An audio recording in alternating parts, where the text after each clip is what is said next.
Okay, hello everybody. This is another free-form Living the Dream meeting. And I called it Ask Me Anything again, just because that was really maybe the nicest event for me of this series so far. And yeah, good to see you. And let's just go ahead. We have an hour and we can talk. You can ask me anything. On Saturday, I will be doing the part 4 of this Introduction to Soundscaping series, which will be really an experiment for me. I will be playing a concert, well, sort of like a slow motion concert, where I will be commenting and explaining every single thing I'm doing, from the note choice, the choice of sound, and I will also be sharing my looping setup screen, so that everybody can see what I do. And those who have seen the other 3 installments of the series, you will see everything in action. And that should be interesting. So yeah, hello. And are there any questions already?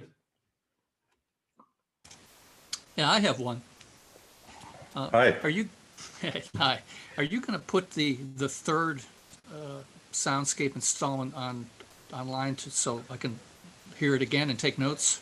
Yeah. So you guys must know that it's an extremely difficult situation for people who used to be musicians, touring musicians. So after that presentation, I just realized that yes, it's you. I'll send it to you, Mark. No problem. Okay. But I didn't just want to make it publicly available. Like people who asked, I sent them the link. That's okay, but I just didn't want to put it out there for free, because like this whole culture of getting stuff for free, I've been guilty in a way of feeding that, because it is important. It's kind of like the only way that I can make my music heard sometimes. But anyway, like long story short, I want to find a way to sell some videos, and that's why I have been holding that one back. Yeah, I understand you're sort of giving away the store if you just put it out there. Yeah, exactly. But in a way, like the information that I am giving away there, I'm pretty happy to share that. I think it's kind of cool if there are people who have gathered a certain knowledge or workflow, and then you just give it away for other people to use. I think that's I just love that. It also feels like it's making space within me, so that others can, kind of like continue some of my work. And actually, like one participant sent me an email yesterday, like big success. I've created my first soundscape and sounds amazing, and thank you so much. And like it's it's wonderful. Yeah, Mark, I'm gonna share it with you. Yeah, I'm gonna send you the link later. All right, thanks. Yep.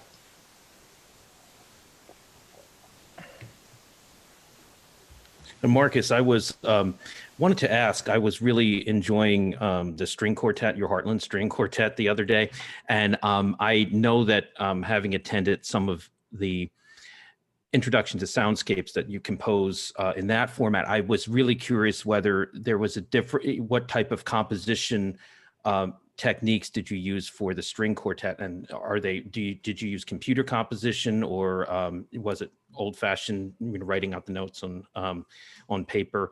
I was just curious about it. Yeah.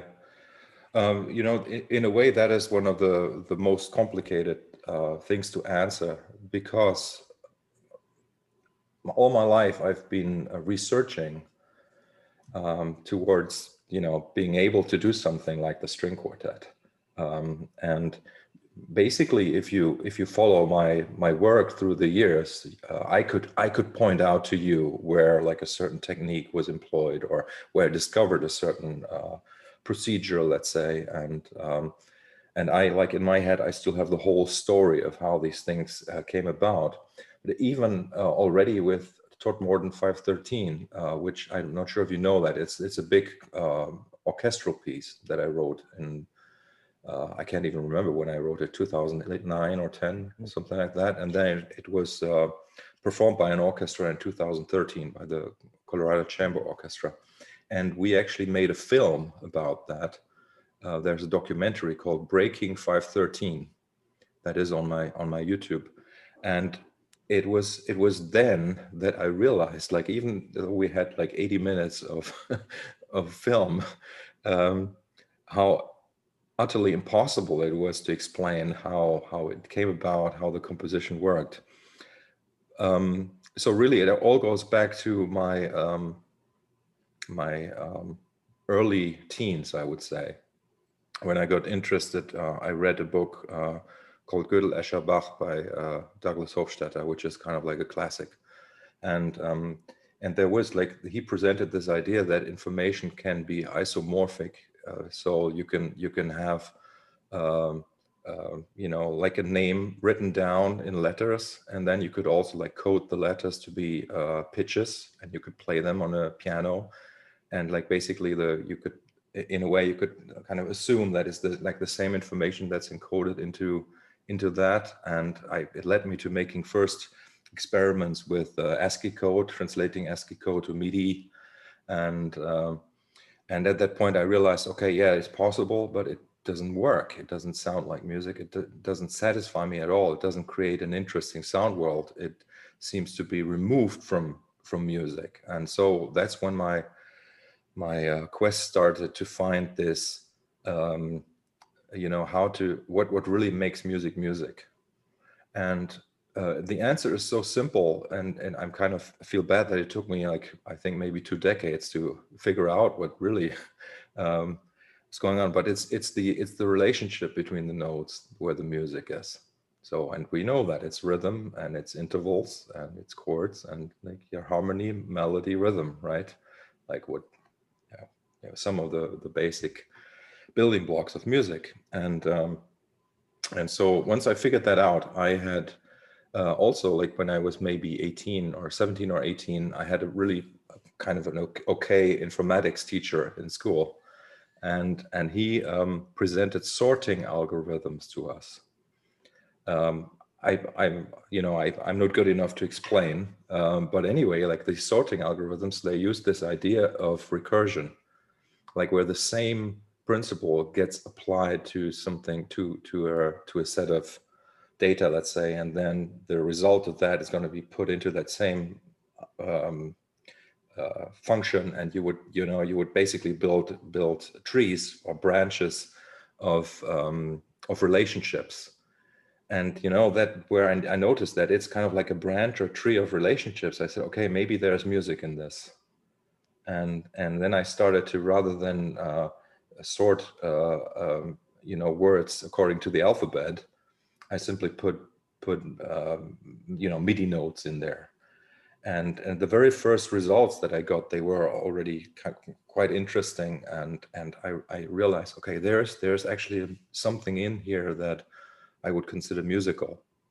So the string quartet basically is this very first computer program, which was maybe 15 lines or something. I still have it somewhere on a piece of paper. And at this summer camp that I do with Pat, Tony, and Adrian, I met a guy called Hacksaw, who is a wonderful guy from Boston, and he is a computer programmer. And I asked him to just kind of help me write a modern version of what I had come up with back then. So basically, what this program does, it creates musical material that I can then use to compose something with. And for example, the first album that I used this software on, like the later version of it, was on the album Memento with Ian Boddy. It's kind of like, you know, it sounds maybe like just any other space or electronica album, but actually it uses very, you know, this very algorithm, right, which I call play notes, by the way. And so for the string quartet, I set myself the challenge that every piece of the whole of the album, of the whole work, I wanted it to be based on play notes. And so the creative part was in finding, you know, different ways to translate the given material, which I was not allowed to change. Right. So that was kind of like my idea. I had to take the output of that software, turn it into pieces of music. But the question was how? Like, how do I distribute the voices, you know, like, and even also the rhythm came from the software, by the way, the rhythms.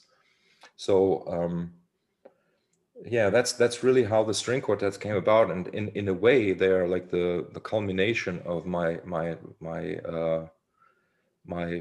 knowledge about music, which I'm finding out in this year actually, and you might find that funny, but it's pretty wide, you know. Like and it's deep also, but also very wide.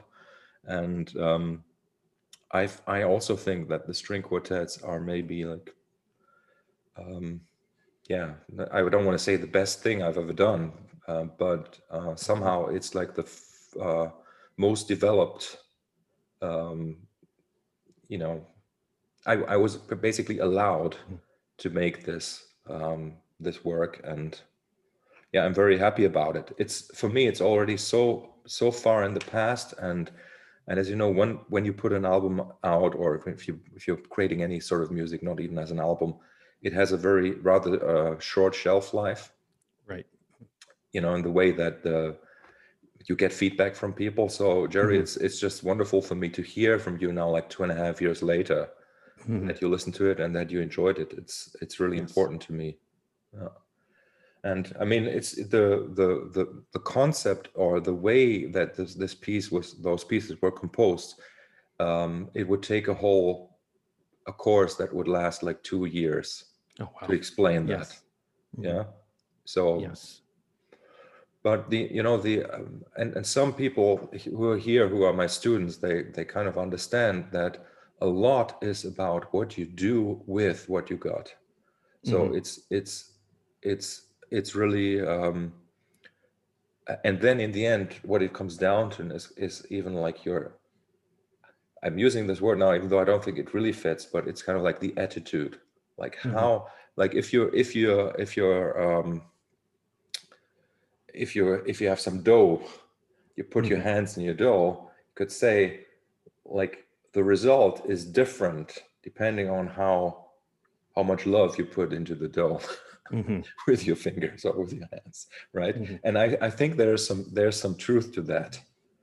And to teach that has been sort of become my main interest. How can I get people who, like, just like earlier tonight, I work with somebody who's been playing guitar for 40 years, and I'm kind of like trying to show him how his fingers can massage the dough in such a way that it becomes the most delicious bread ever. Right. Right. Yeah. And it's the same with the composition of the string quartet, in a way. Thank you. I was going to point out something about Toadmorden. The first time I heard it was the sextet version of it. I believe my memory serves me correctly, it was sextet. And I remember my first reaction was, there are orchestral elements to this. And that was before I found out that you were working with Maestro Blomster on actually orchestrating it for a full orchestra. Yes. And you might want to describe, well, you'll actually see it in the Toadmorden film, but the fact that the orchestra is broken up. Now you have to think full symphony orchestra here, or chamber orchestra. It's broken up into a series of duets, trios, quartets, and quintets, all happening simultaneously. Yes. So it becomes a challenge for the conductor, because you're actually conducting small ensembles playing this one major piece at the same time. And Yes. it's just freaking amazing. And actually, I think that the string quartet that you did is the natural what's the word I'm looking for? The natural byproduct of Toadmorden. It's a natural direction, but the works are so organic, which is something I've always enjoyed about your music, is the organic nature of what you're doing. Even though you're using technology, you're using algorithms, but you have put a humanness in it, into the music. So it does not become a sterile experience, it becomes an organic experience. You know, the human part is that I actually listen to the output of the software, and I only pick those sounds that I find organic. So like the human element is very, very important. And I say that also to people who want to learn about like composing with dice, like rolling dice, for example. And then like the question is like, yeah, but how can this be music? There's no decision making, right? Then I say, well, first of all, you're taking the decision to use the dice, and there you go. That already is sort of the answer. And then obviously when you're rolling dice, you have to make a decision before how to use the numbers. And then there's always, you know, the process wouldn't go forward if there wasn't a human intervention in it. And speaking of the relation of Toadmorden 513 to Heartland, for example, the first piece on Heartland Boone, if you listen closely, you realize it's one motif that goes throughout the piece. And it's a motif that is sort of what I would call a meta motif. You can hear that it's the same, but you also notice it's not the same. It mutates, it changes at all times, but you're still, the gestalt, like the form of each repetition of this motif is still recognizable. You know, maybe if you haven't listened to the first piece this way, try it and try to find there's this thing, and then it starts repeating. That's all it is.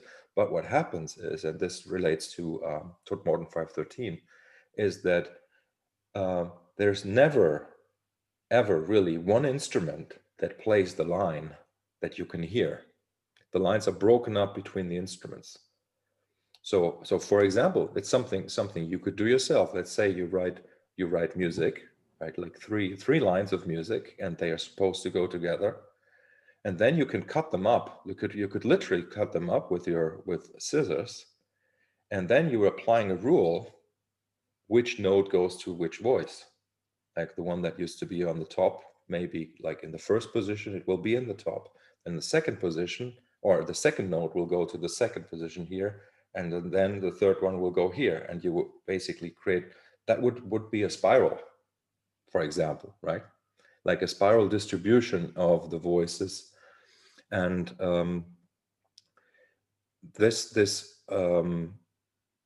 so this is basically like an arrangement, how should I say? Like the challenge when I really want to make music that is also beyond me, something that is really inspiring me. I want to use musical material that I wouldn't have come up with myself. When I say myself, obviously I use the software that creates that, so I have come up with it myself, yes. But I wouldn't be able to sit down and write down that kind of material by hand. And yeah, and that's kind of what I do. Like so back to Jerry, right? The soundscaping.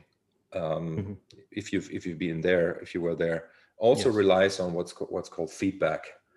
So and this feedback process is also present in the algorithm. That's the recursion that I use in the software. So that idea of self-similarity is very, very important to me somehow. I think it is probably like because I'm insecure. You could say I would be insecure to use musical material that is just what it is. I prefer if there's some sort of reason for it, just like somebody doing contemporary art or performance art, for example. right? Contemporary action art. There has to be like a manifesto along with the work for the work to maybe make sense to people who don't just want to experience for what it is, right? Right. And so that's a little bit like how I maybe see this. That's why I like this idea that if somebody asks, I could say, I have used this material because it does that. It has self-similar features to it, and there's a reason why these next notes are, G sharp and A and a B, and not something else,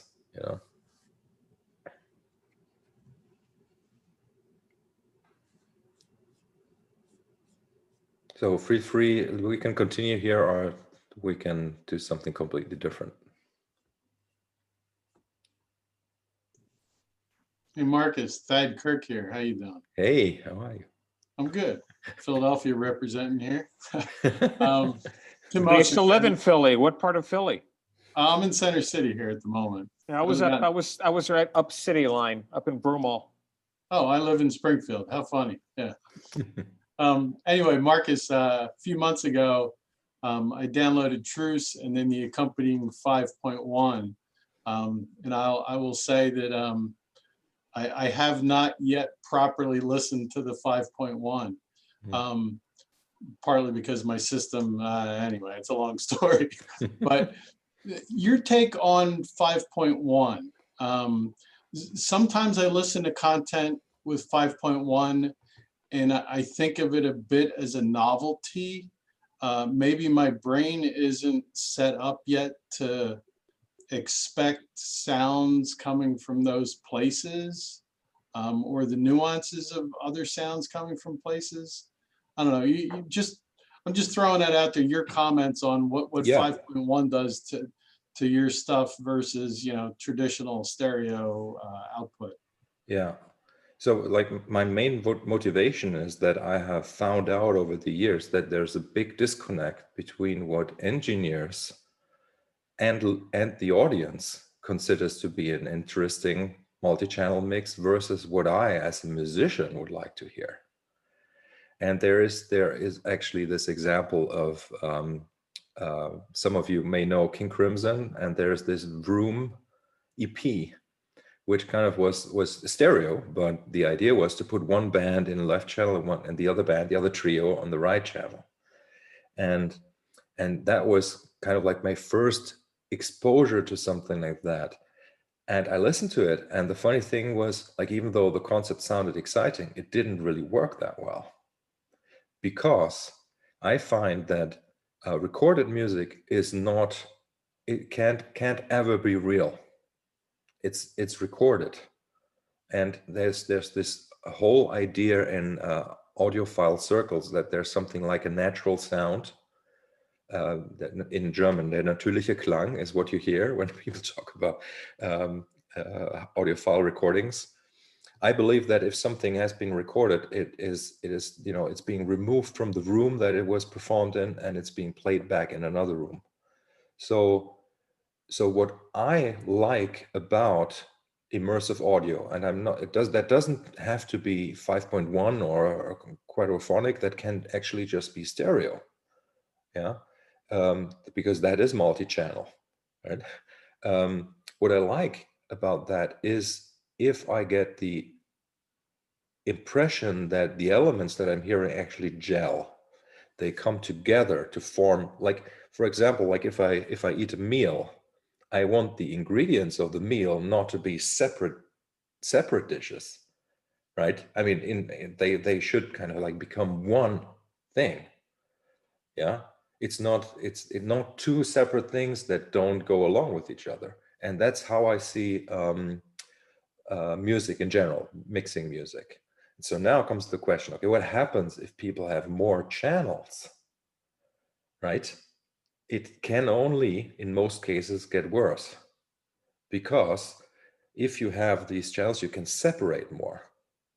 And separation, again, like there's this philosophy of separating the audio or the channels like people say, in a good mix, you have the kick drum and the bass, like not stepping on top of each other. I think from my perspective, that's wrong. I want interaction. I even want in a mix, in a musical mix, I want to capture the interaction that actually would happen in a room. It needs to be kind of like captured in the mix. Okay, with multi-channel, with surround sound, if it's done well, if you have a good room, if you're sitting like in a good position, you can get the same effect, that the room they're sitting in actually acts and provides the glue. So it would be fine to have like the voice, the main vocal in the center channel. However, and I'm sure you have noticed that also when trying to watch movies on a home surround high system, 5.1 system, that there's always something off. Like it's so difficult to calibrate the systems that that it's difficult to really make sure that what the engineers or the directors of movies like want, that actually translates over to the living room. So now my approach to surround mixing then is, I want the mixes to have these features that no matter how bad the system is set up, or no matter if you're like sitting in the right corner of the room, in the left corner, or even if you're standing outside, I want this new the speaker arrangement, let's say, I want that to give you a new perspective on the material that always gives you the impression that it gels and that these parts come together and belong together. And the early 5.1 mixes that I heard, which was maybe in 25 years ago or 20 years ago, something like that, they were all about separating parts, about making parts clearer, which from a fan perspective, I can understand that suddenly like you realize that in the background there of part 4 of Dark Side of the Moon, you hear an extra synth or something like that. Yeah, it makes sense, right? Yeah, then you hear it and that's exciting. But that's kind of the novelty part that I mentioned. It's like, Yeah. oh, I hear that, but it wasn't really intended that, the synth and the bass and something else were intended to sort of, like you say, blur or mix together to create something else. So you have this sound that come at you that's made by 3 or 4 discrete components that Yes. creates its own thing instead of the individual parts. Yeah. I mean, you're right. I wouldn't call that novelty aspect, but it's sort of, I think that the artists that created these classic works that were the first ones that got remixed in multi-channel, they weren't even, or they are still maybe not sure about what was so great about those works, because like you're the origin of that music, let's say, okay, and you're losing perspective anyway. So you may know that there is this element and you hear it because it's there. So when those people are even asked to give feedback on like mixes that are made 25 years later, they may actually enjoy the fact that you hear something now that they knew was there, but they are not taking into account that it changes maybe the texture of the music or even the emotion of the music drastically. And the people who have lived with a certain album for 25 years will, and this is where the novelty aspect comes. Exactly, you kind of hear it, but it doesn't do the same thing to you anymore. And I would not, I'm not saying that that's bad. I think that's actually good. Yeah, it's good that there is like a new perspective offered, but this new perspective should not be one that is fragile architecturally. So I don't want to be like, if I'm sitting too close to the center speaker, to only hear Dave Gilmour playing into my ears. Yeah. So, and that's why like the Jan Prince is a Danish engineer that I started working with, and we set up this website called Surround Music One, and the idea is to mix multi-channel material in the way that musicians would approve of, and so for some of the music we put out there, I kind of like remixed some of my music that was originally recorded in stereo. But since I had some sort of understanding what I did back then, I was able to kind of extract two versions, let's say, of the stereo mix, and put those two versions in like a quad, right? Like two front speakers, two rear speakers.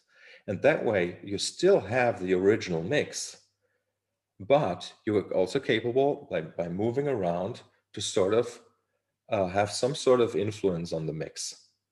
And actually, the very first time that I experienced a multi-channel mix that did that for me, that was Sounds of the Universe by Depeche Mode, which was probably released, I don't know, 2007 or so, I guess. That was a great surround mix because it actually gave you that. It sounded great no matter where you were in the room. And that was my inspiration. And so Jan Prince, he's just finished remixing Face, which is an album I did with Pat Masselot, which is a very, very complex piece with over 200 tracks playing in parallel. So it was kind of like an ideal project for this. And I'm really looking forward to that to come out sometime soon. I think one of my problems with listening to anything that I have listened to in surround has been that it's material that I already know. Yeah. And I've got a predisposed idea in my head of what it's supposed to sound like because I've listened to it for 25 years or something.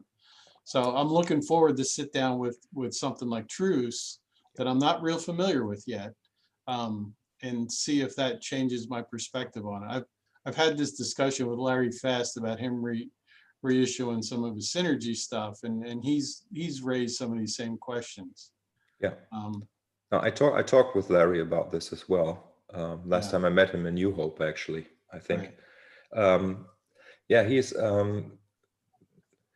yeah, maybe that's a good point. I mean, like if you get a surround sound system, maybe start listening to music you don't know yet, to kind of get a sense of what's possible with the format, and like you can fall, say, in love with the emotions of that music in that format rather than stereo, and then go back and see if I mean, like to be quite honest, and I'm saying this now, I think that the ideal surround format for me is still stereo, because it doesn't.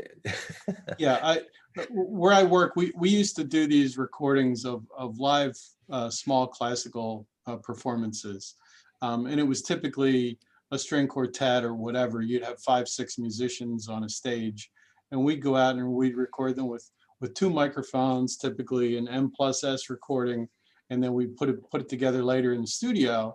And with M+S, I don't know if any of you are familiar with that, you can recreate the space. You can recreate the amount of room sound, for example, that's in it, or the spacing between instruments.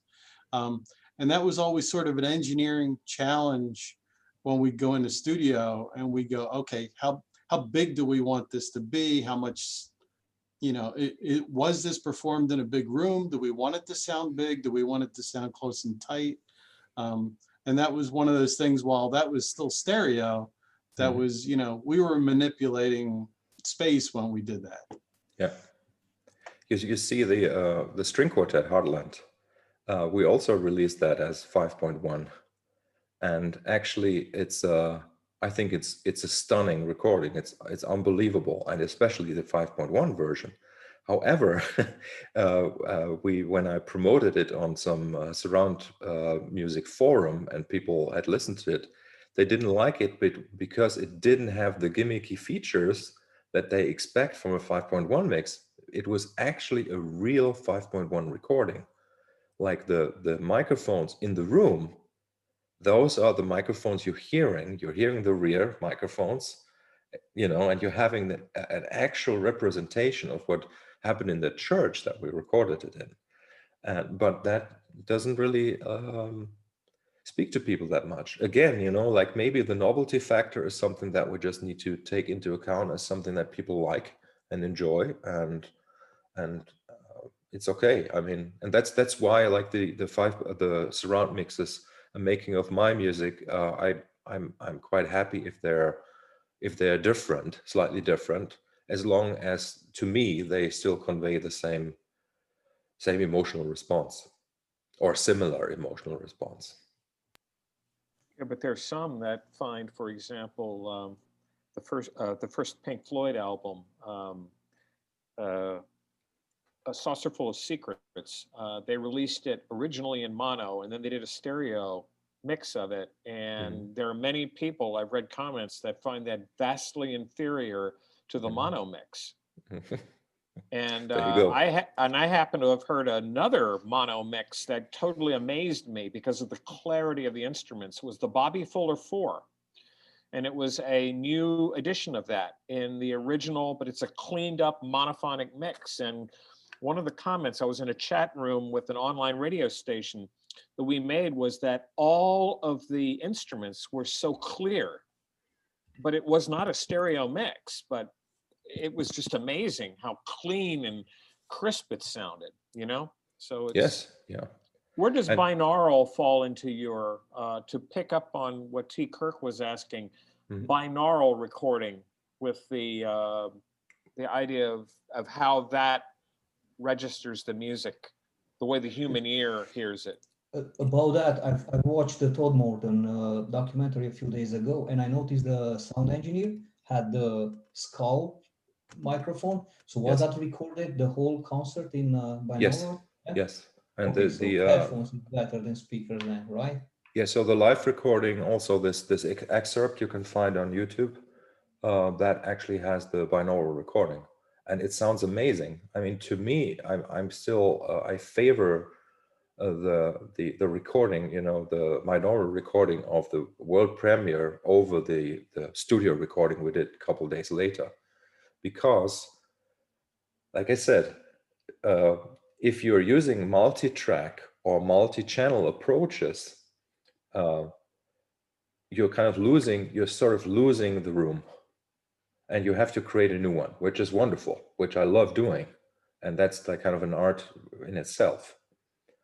But the binaural recording of that concert hall, fantastic. Like everything blends in ways that is impossible to recreate by mixing microphones on a desk. Like I say it's impossible. What I mean by that, I mean, it is impossible. Yeah. So that's why also, for example, I actually, when I record music, when I record bands, I prefer recordings that actually have bleed between the microphones, like where you have a little bit of everything in the drum mics, because then when you're mixing things, there's the room. It's there, and it is the original room. There's an interaction of the signals. Everything blends more easily, and yeah, I mean, that's anyway, but there are so many philosophies, and I'm also always learning. I'm also kind of like also trying to become more accepting of other people's opinions or approaches. And so anyway, but I'm just like a kind of like a jack of all trades, so I couldn't help but also work with multi-channel audio. About quartets, I was thinking when you released Heartland, if it's possible to record 4 discrete channels, each instrument in each channel, because I have this crazy idea. I can move my speakers around and I can put violin here and violin there, and then that would be a more natural sound. But is anybody aware of any quartet that was recorded like that? I mean, you can do that, but it doesn't make any sense, because then it's not a quartet. Artist. It's not a quartet then. The idea of the quartet is that it's one sound body. You know, it's one sound body, just like the orchestra. It's one body of sound. It's not the individual instrument. It comes from different directions. Yeah, but everything blends. Everything blends together. You know, and the room is the acoustic. That's the idea of acoustic instruments. You know, the sounds travel and the sounds meet and the sounds create interactions that almost like becomes sort of like, how should I say, complex moire patterns of sound. And that is part of the composition. Like when I compose a piece of music, I think about the sounds that happen in between, right? So just having I mean, I've worked with like super separated stuff for many, many years.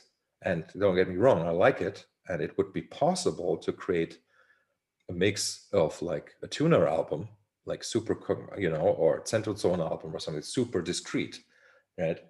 But if it's a string quartet that plays together as one unit, you have no choice but to capture it as a unit, because there's no way. I mean, you could set them up in booths that are isolated, like sonically isolated from each other. And that could be like plexiglass. That could still be seeing each other. They would still be playing together, but it would not give you the sound of a string quartet. It would be just four people playing their stringed instruments together, but it does not give you the full sound of the string quartet. And however, I mean, you can do it. Then you can record each part individually also to a click and put things together. But it will not sound the way that you would really enjoy. That's why for big movie productions, you still have symphony orchestras, or like orchestras of the size of a symphony orchestra, that actually record the soundtrack, because that's the sound. You can try to recreate with samples nowadays, and that comes closer than multi-tracking individual instruments.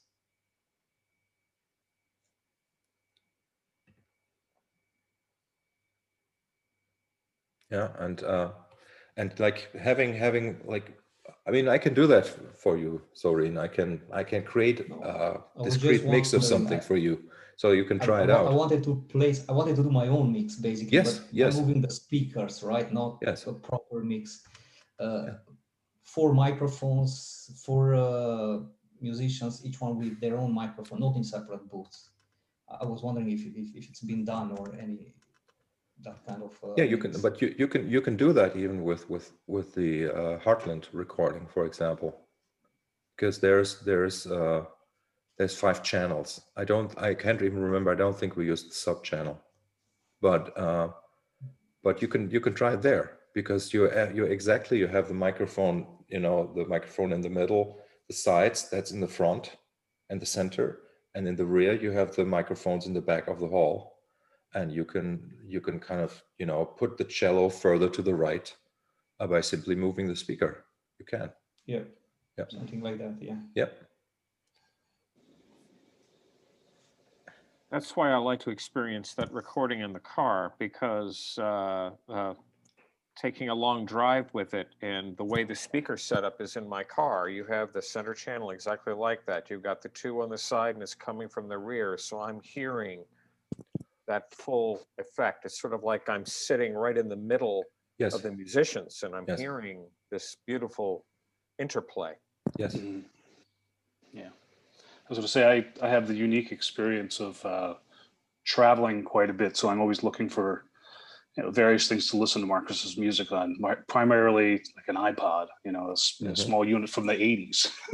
but what's great about that is, given the nature of how the music is written, and it's intended, I guess, for like a personal experience. Like you said, doesn't things that don't repeat, but yet they have common themes and they build.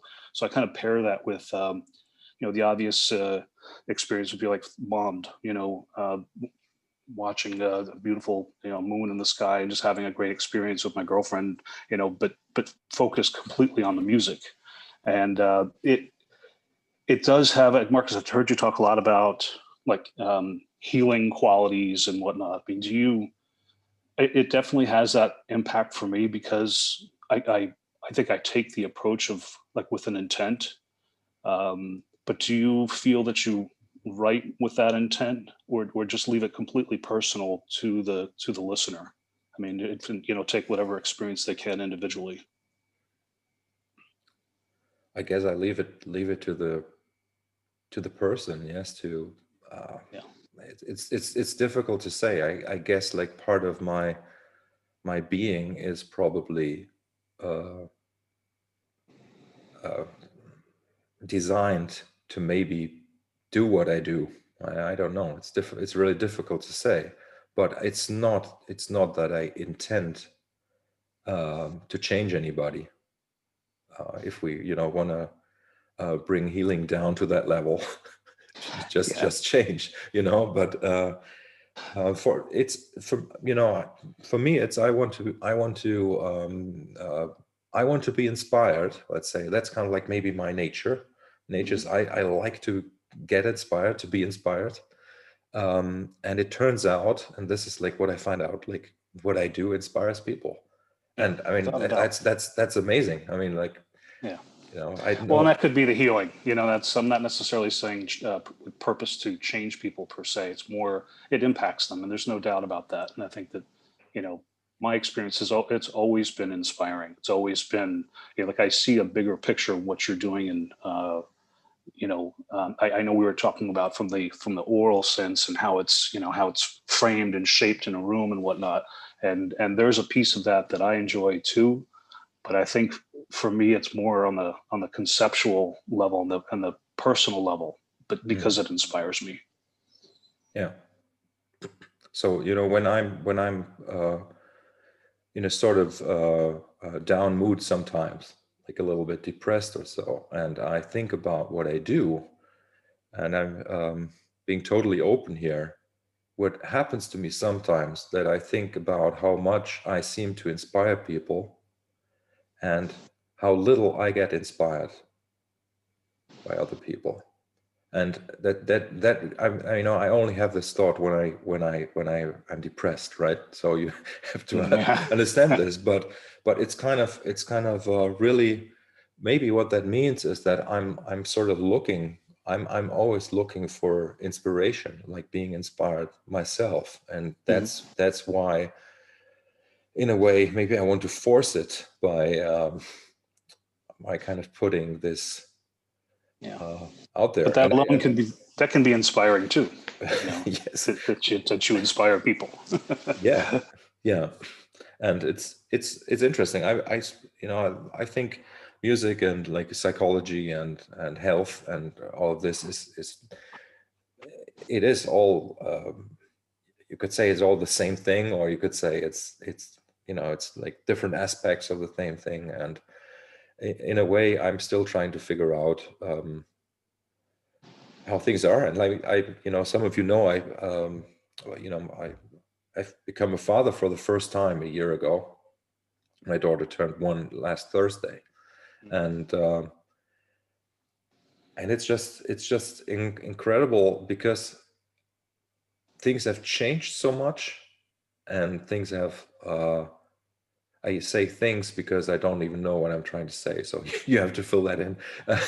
uh, it's like my life V2 that has started, and it's really interesting. I see a lot of positivity in it. Like right now, I'm suffering because I can't work the way I used to work.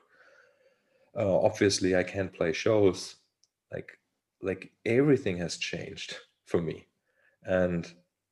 but I see it, that ultimately it's gonna be wonderful for me, because I will find a new form, and the fact that I'm not capable of predicting what that's going to be, that's inspirational to me. Yeah. Congrats on the 1-year birthday, and for you, Papa. And Thank you. it will really change your perspective on everything, believe me. Yeah. Yeah, congratulations, Marcus, too. I wanted to add too that my oldest son is 18 and he has significant special needs, especially cognitive delays. And we've used music as a form of therapy for him over the time, because it does, and he can appreciate, he responds to different compositions and different music in different ways. And so I definitely, there's a whole field, at least here, where they're having students like my son over the years, and it's gotten a lot more involved. involved with, with rhythm and with tone. And I know he responds to major notes versus minor note keys differently. And so it's really, I think, helped him out cognitively and emotionally as well. So it's something that in line with what we were talking about here. It's a very, for those of us who are typically developing, it can be really healing. But I think for those who really need it and have limitations, it's really a positive thing, I find. So it's Yes. really... Yeah. Jerry, Yeah. try the Goldberg Variations by Bach. Oh, okay. Yeah, I will. If you I know have the that in my story, collection. if you know the story behind it, I mean, it was literally written for a guy who was having trouble to sleep, and so Bach did these pieces to help him in the process. I mean, you want to talk about medicinal, but it's amazing the amount of territory that's covered in those variations. Oh, that's great. I'll try it out with him because I have it in my collection. So, but that's good to know. Thank you, Henry. Great.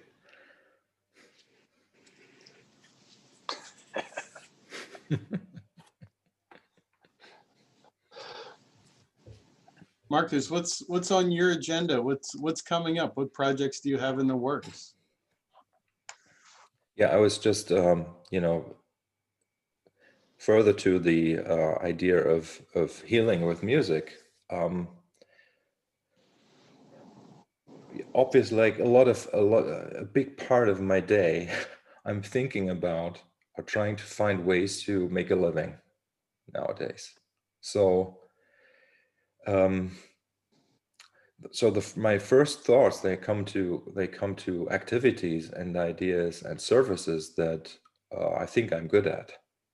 And one dream that I have is to have sort of like a weekly circle meeting with 5 to 50 people in a big room with musical instruments, and I'm imagining like xylophones, something like really, really uniform, where each person has the same set of like 2 or 3 notes, maybe a xylophone. And what I would like to do is to be sort of like the composer in residence for this little orchestra, where every Monday night, say, we get together for 2.5 hours, and I compose a piece with the people present, like a sort of minimal music / drone piece that evolves and changes and puts people into a trance, and gives some sort of healing energy to people.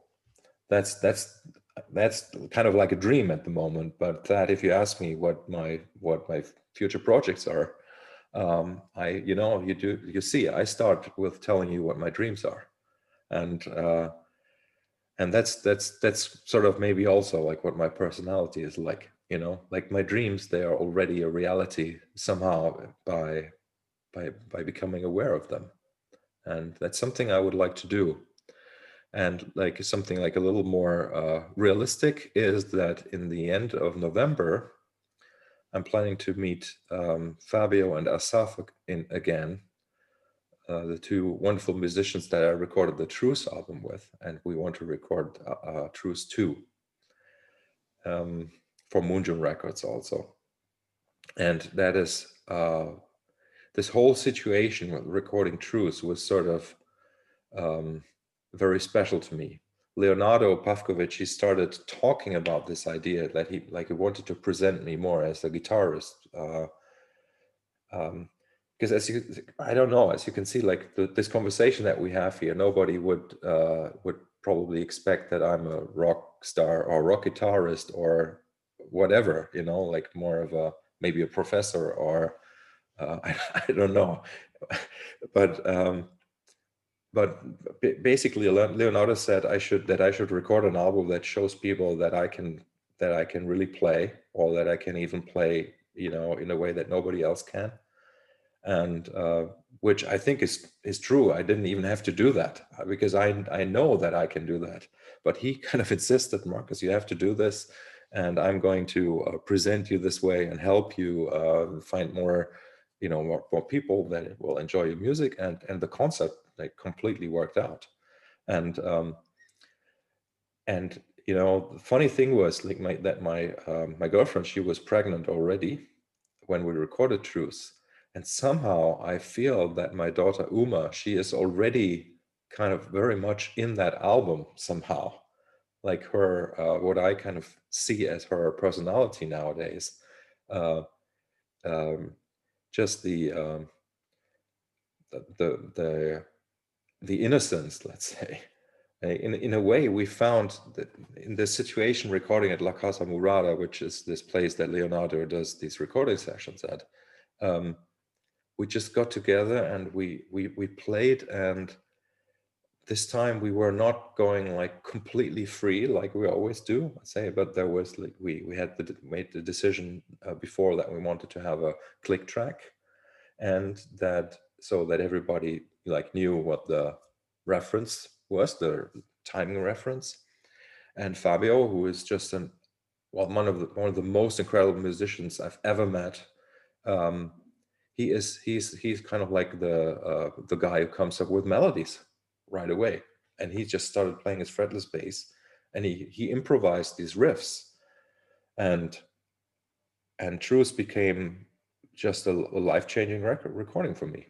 And so now this idea to actually go back into the studio and to record a follow-up is almost, I would say, it's almost a no-go in a way. But again, that inspires me. So what we're going to do is we're going to have a slightly different setting. We're going to be there for about a week, and we're going to take 2 days that we'll actually rehearse, which does not mean we're going to write pieces or rehearse pieces together, but we're going to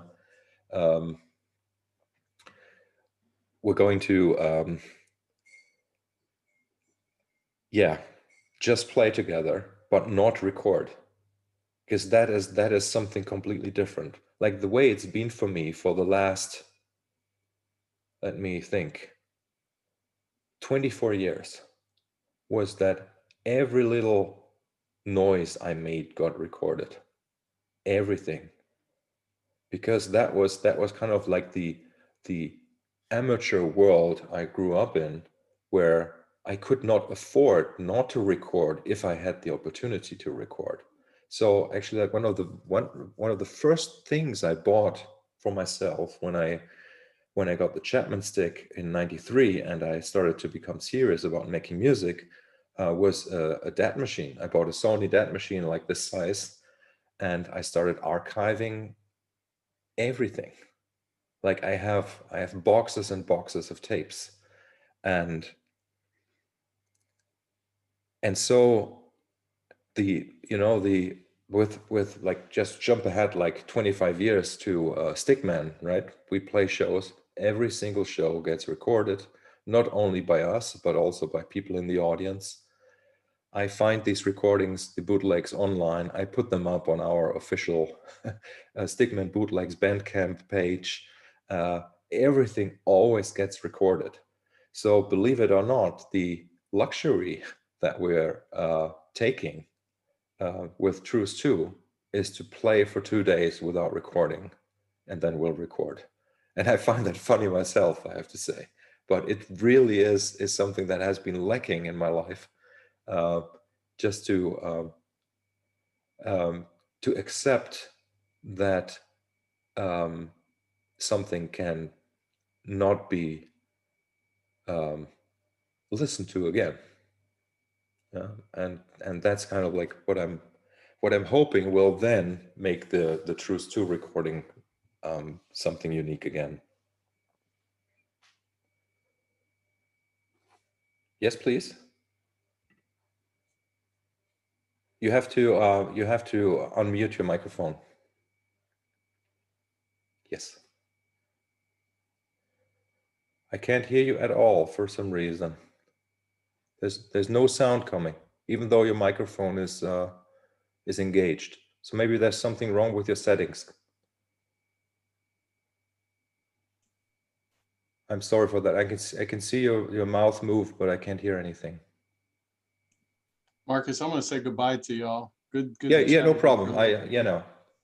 Good to see y'all. Yeah, Take care. Jeremy take Ness care. calls and says hello, and he couldn't make it to the session, but he was calling me because he wanted me, he wants me to do something on a project of his. Nice. And I was The trying Peter to, Gabriel project, I assume. I don't know, he just wants me to contribute something. So Yeah, fantastic. yeah. Yeah. Sorry, everybody, I didn't mean to get into my stuff on here. That's okay. Chuck, do you have a question? Sure, I can give you a question once I've found my unmute button. And I will warn you, there's construction going on in the house. There's lots of hammering. So if you hear loud bangs, okay. just be forewarned. You're recording it for a backing track. That's right. So my question that kind of got alluded to at the beginning of this meeting is, you know, your occupation, your way of putting bread on the table is as a touring musician, and obviously that's been disrupted. So what is the best way for those of us out there who enjoy your contributions to the world of music but cannot see you live right now? What's the best way to help you from a business point of view? What is the, I'm a subscriber on Bandcamp, and I, buy new releases and so on. But is that your primary way? Is that the best way to put money in your pocket and food on the table? Or is there other alternatives that you're looking into or that we should be aware of? Obviously, Chuck, like the more money you give me, the better. But really what it's about is what I would wish everybody who supports me, actually knows that by buying something, they do support me. They are not buying a product. Like, even if you're buying a CD, you're not buying the value of the plastic or the paper or the cost of the pressing. It's not about that. It is a direct contribution to so that I can keep doing what I do, let's say, even though it's not about that I keep doing what I do all the time. It's just that I can kind of like be in this process with everybody who enjoys what I do. That's how I see it, really. So that I think this is more on a spiritual level. So even if you can only give like 50 cents for a download, a lot of people, they pay those 50 cents so that they can have their free download in their Bandcamp collection, right? For example, like, because you have to pay those 50 cents. But they should be aware that these 50 cents actually means something to me. And it should mean something to the person who gives 50 cents. So it's the same. It's the same with people giving $500, let's say, which some people do. Not many, but some people, they contribute larger numbers because they're aware that they are not paying for the product. And so really maybe what I would like is that people see their contribution as an investment, like sort of as an investment, really, into for the family, or like, I mean, I hope that you guys, and like Chuck, that you get the impression that this is really how I am as a person, right? I'm not faking it. I'm just the way I am. So like, people know who meet me at gigs, at shows, that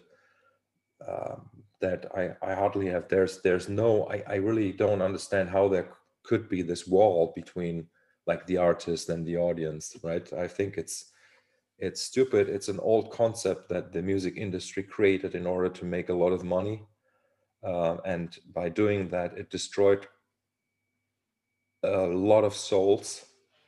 Yeah, the souls of the artists. and I just don't want to go there.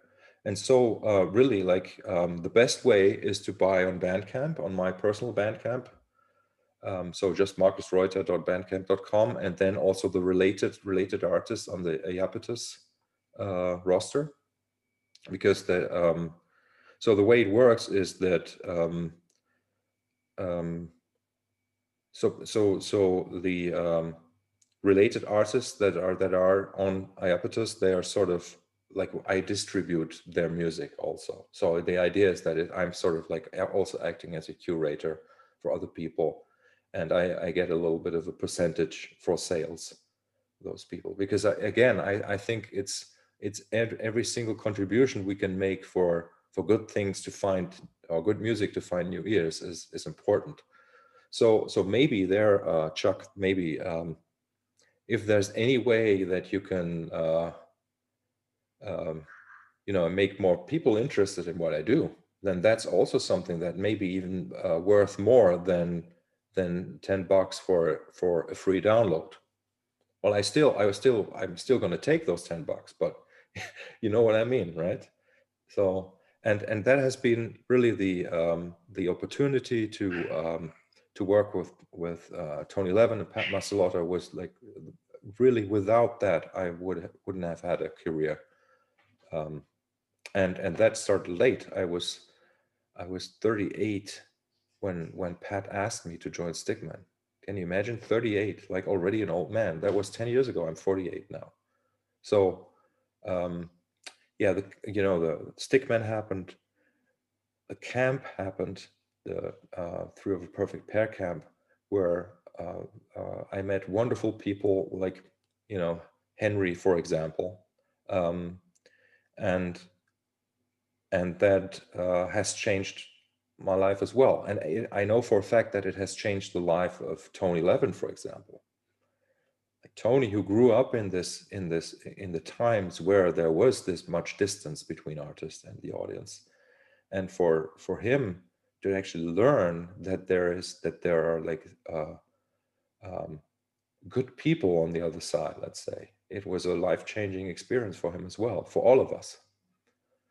And really, that's really how I think we all need to kind of like interact.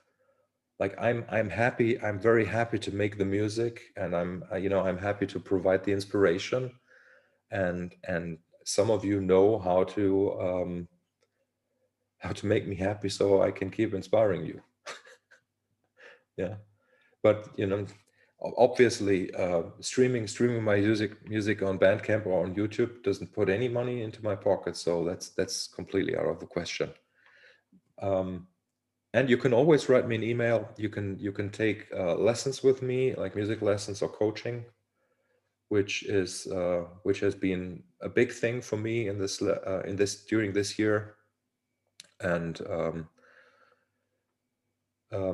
yeah, and I'm going more in that direction. I mean, it does not seem like concerts will really, I don't think that any tours will happen even in 2021, but who knows? So I will be working more as a coach.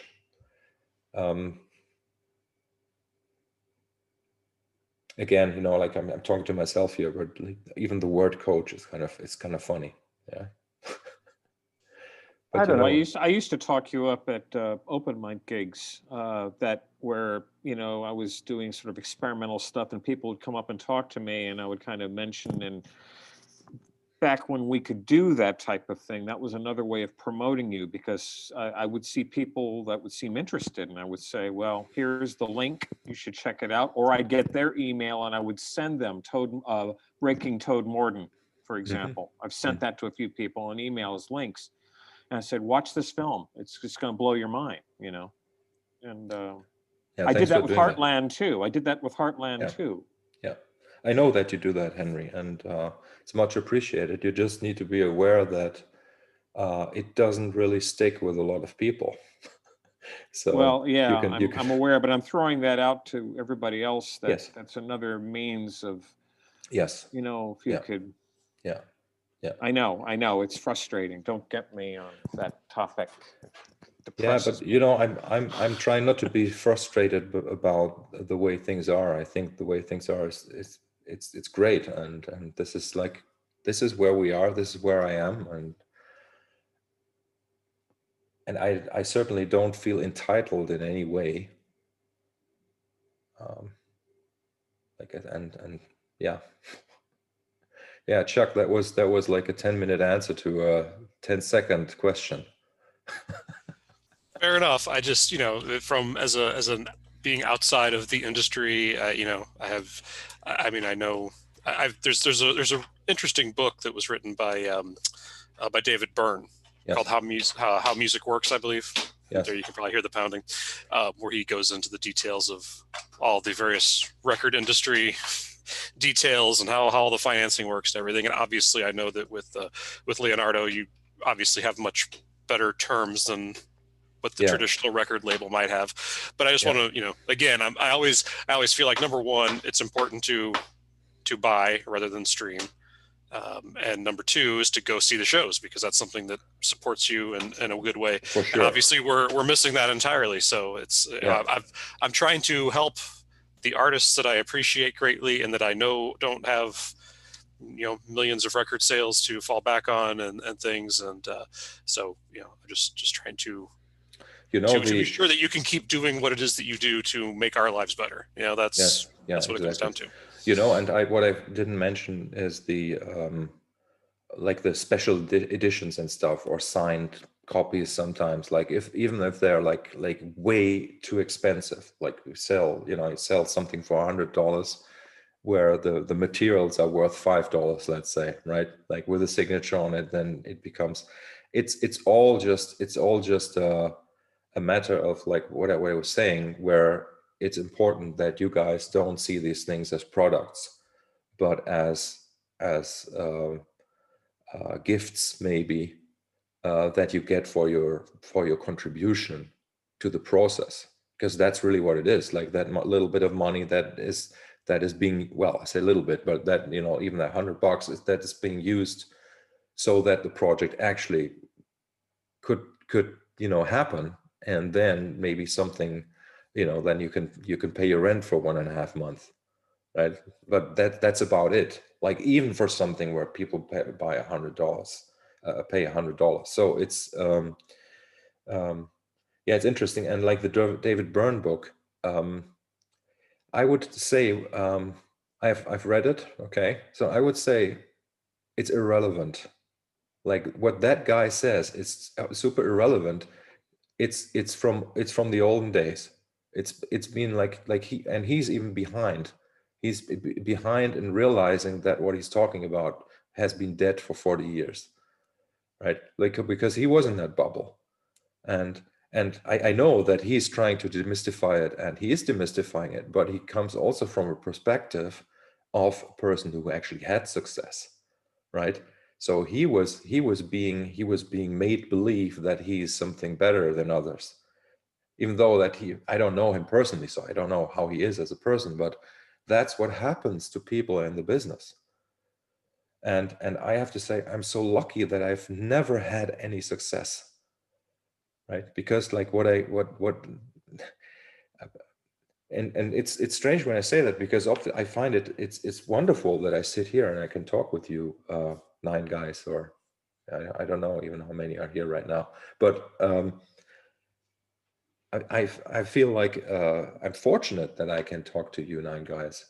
But other people, they were made believe that there are I don't know, 9 million people that love you, or even more than that. And it's all fake, and it just, like I said, it kills souls. It killed many souls, and I think it's just horrible. And any sort of material written from that perspective is old. I'm not saying you can read it, but you also need to know it's not the reality anymore, and it probably has never been. Yeah, but the punk aspect, or new wave aspect, I mean, Talking Heads came out of that era, and that broke that fourth wall, because it was back to the more intimate setting of the club where you were up close with the bands. Yeah, but for how many years was that before they became superstars? Like for maybe 3-4 years or something like that, maybe 6 at the most. And what happened then? You know. No. And so that's what I mean. Like nowadays it's I don't know. I mean, it's difficult for me to comment on these things. Like if you cannot even, if you look at the charts nowadays, it has nothing to do with what was around even 25 years ago, even 20 years ago. And if you think like in the 80s, like it was like a completely different mindset, different, like a, yeah, I don't know. I don't even know how to really, like, there are people who can talk about this much better than I can. Yeah. But what I'm saying is I've never had I never had the pleasure. I was going to say I was never in any mainstream situation, let's say, when it comes to contracts or success, and I'm very happy that that's the case. Like and like this is a funny story. When Pat Masselot and I were working on Pole, which was the second Tuner album, I think it was December. I was about to go home. Pat tried to drive me to the airport, and we got stuck like only 50 meters on the road because it was ice. There was ice in Texas, and the airport and everything was closed for a week. I couldn't go home. So I tell you this because I was there, and even though there was that ice on the roads, the mailman came, and there was an envelope. Pat opened it up. It was in the morning in the kitchen, in his kitchen. I still remember his face. He took a check out of the envelope and looked at the check. And he smiled, turned it around, showed it to me, and it said something like $10.67 or something like that. And he said, "Markus, this is the first money I get from Mr. Mister." That was in 2007 or 2008. And he said that back then he had gotten an advance, which was like $100,000, and he bought his first house. And that was also the way that he actually was able to buy the house in Texas that he had lived in, or that he still lives in, actually. And it was so funny to see that, because now when Chuck, gives me $12 for my free download, I've made more money than Pat has from But I also didn't give you 100,000 advance either. So yeah, but you see the problem is that the advance is not money that the company gives you. It's money that you have to pay back, and that's why it took so long for him to get $10 and $10 check, right, in the post, because he had to pay the $100,000 back, and I'm just not interested in being in a system like that at all. I'd rather invest into my own. Like I teach, let's say I teach a number of lessons, and I say I make €1,000. I have €1,000, and then I say, okay, next year I'm for my Bandcamp VIP people, I promise them to give them a special item, like and then I say, okay, I bite the bullet and make another CD. And I'll make a CD, and I will ship the CD to 150 people, and basically what I'm trying to say is I'm not part of the bigger company that gives me the loan so that I can make my product. I actually earn the money myself, and then invest it into my art form, let's say, or into the relationship with you guys. And like for the for example, the Suntrance piece, which is already 3 years old, but there were two guys, also two VIP people on Bandcamp, that basically each gave me like together they gave me like $1,200 or something to actually make a pressing of Soundtrance. And so now there's a CD that Leonardo put out, and I basically came up with that money so that it became